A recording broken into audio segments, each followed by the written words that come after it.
The woods felt alive that night, the tall trees looming over the narrow road like silent sentinels. The car's headlights barely cut through the inky darkness as the young couple drove in uneasy silence. The boyfriend, Jake, kept glancing in the rearview mirror, his knuckles white as they gripped the steering wheel.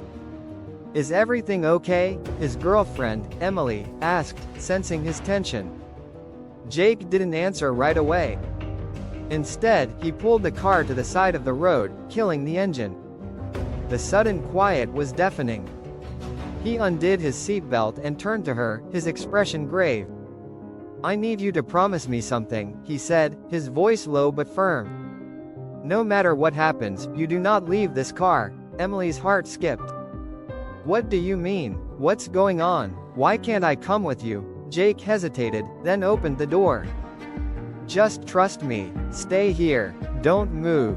Don't open the door. I'll be back soon." Before she could protest, he was gone, swallowed by the shadows of the forest. The minutes dragged on, each one heavier than the last.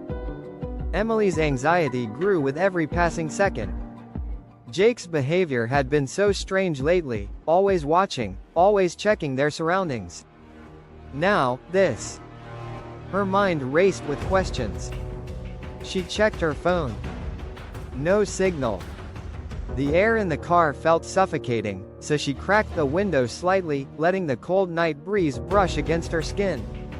It was then that she heard it, a faint, pitiful whimpering coming from the woods. Her heart thudded in her chest. "Jake." She tried calling his name out the window, but the whimpering continued, fragile and desperate.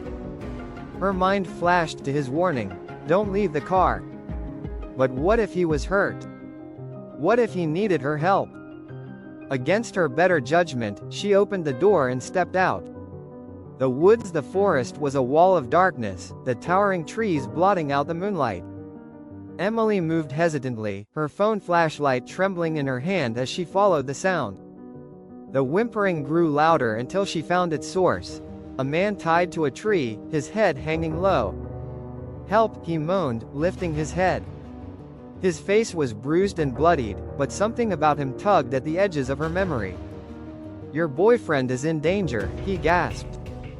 "Please untie me. They've got both of us trapped. I need to help him." Her stomach twisted. Who are you?" "There's no time," he snapped, his desperation sharp. "Untie me before they come back." Her hands trembled as she worked the knots loose. The moment he was free, he stood slowly, brushing off the ropes. His eyes met hers, and a cold dread seeped into her bones. His expression twisted, his lips curling into a grin that was far too wide. Without a word, he turned and sprinted into the darkness. The call. Emily stumbled back toward the road, her mind racing. Who was that man? Where was Jake? Her panic only grew when her phone buzzed in her hand. It was Jake. She answered immediately, her voice shaking. "Jake? Where are you? What's going on?" "Emily, listen." Jake's voice was urgent, his breaths labored. "I couldn't tell you before, it would have scared you too much. There's been a man following you for weeks. A stalker. He's been everywhere, watching, waiting. Tonight, I knew he'd follow us into the woods. I set a trap. I tied him up. Everything's going to be okay now." Her blood turned to ice. "I hid a knife," he continued. "I'll be back soon, and we'll call the cops. You stayed in the car, right? Please tell me you stayed in the car." Emily's voice caught in her throat. The whimpering man's face flashed in her mind. The knots. The twisted grin. "Jake," she whispered, her voice breaking. I untied him." There was silence on the line, followed by a sharp intake of breath. Then, a sound she would never forget, a wet, choking gasp, followed by the unmistakable sound of a blade slicing flesh. The line went dead. The passenger. Emily's legs gave out as she stumbled back to the car.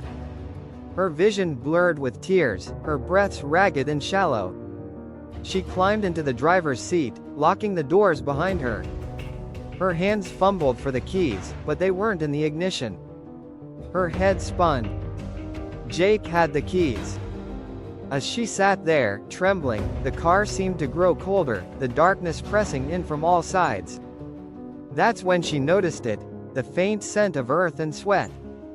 Her eyes darted to the rearview mirror. There, in the backseat, sat the man she had untied, his grin splitting his face in two. His eyes gleamed as he leaned forward, whispering, "You really should have stayed in the car." There is nothing we can't make scary.